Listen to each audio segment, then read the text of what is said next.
Iran's regime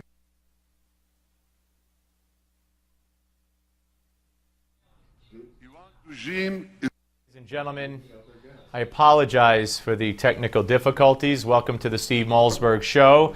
That was supposed to be Benjamin Netanyahu in a key moment from his address before Congress today. I don't know if we'll get it back or we won't get it back. Joining us now is Congressman Lee Zeldin, Republican congressman from New York and former Army intelligence officer and former federal prosecutor. And he's also the only Jewish Republican in the House. I'm sorry? Okay. Lee, Congressman, are you there, sir? I am. How are you, Steve? Good to talk to you. So, as you sat there in your capacity as congressman, in your freshman rookie season, if you will, and with the maybe, I don't know, enhanced title as the only Jewish Republican in the House of Representatives, what'd you think? I thought the Prime Minister did a great job giving a historic, impactful speech. A lot of Americans, certainly the President, doesn't understand the difference between a good deal and a bad deal.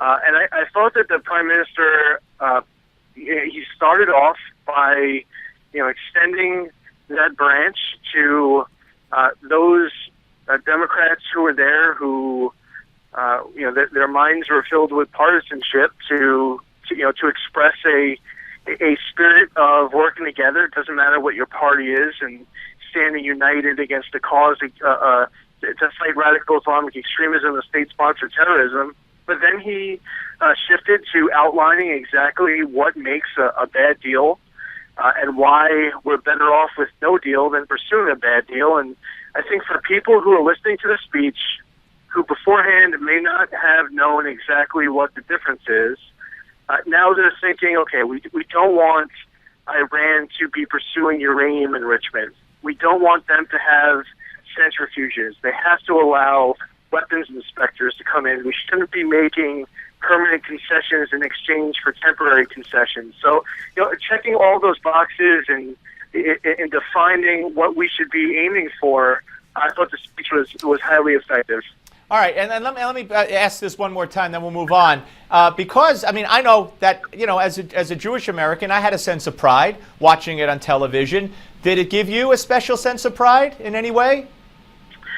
I was very proud to see how the chamber very warmly embraced the Prime Minister's speech. There were, some people there who, they would clap almost as if they were protesting at the same time. They were standing up as if somehow trying to manage to protest at the same time. But, aside from, those few, I think it's very clear for Israelis and for our allies in other countries around the world, there is a renewed sense of strength that the American people stand strong without daylight with our friends, and we know who our friends are and who our enemies are. And despite growing daylight between the president and Netanyahu, despite other actions like sending James Taylor to Paris,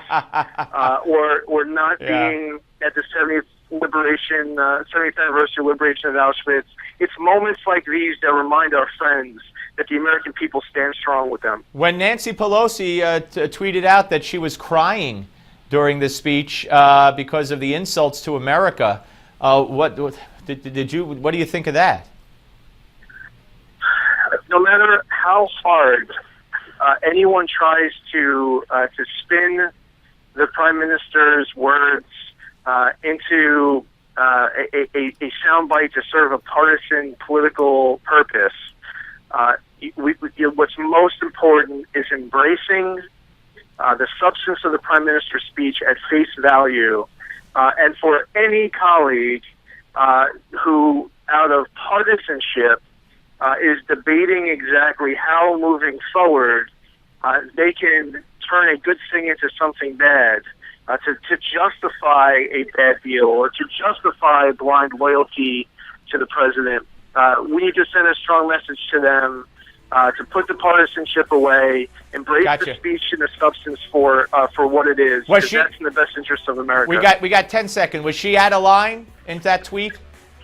I haven't seen the tweet. I was literally just on the House floor with a couple of votes. Okay. So I will go look for it as soon as we're done here. Congressman, great to talk to you, sir. Thank you very much. We're coming back, folks, with Dov Hikind. Don't go away.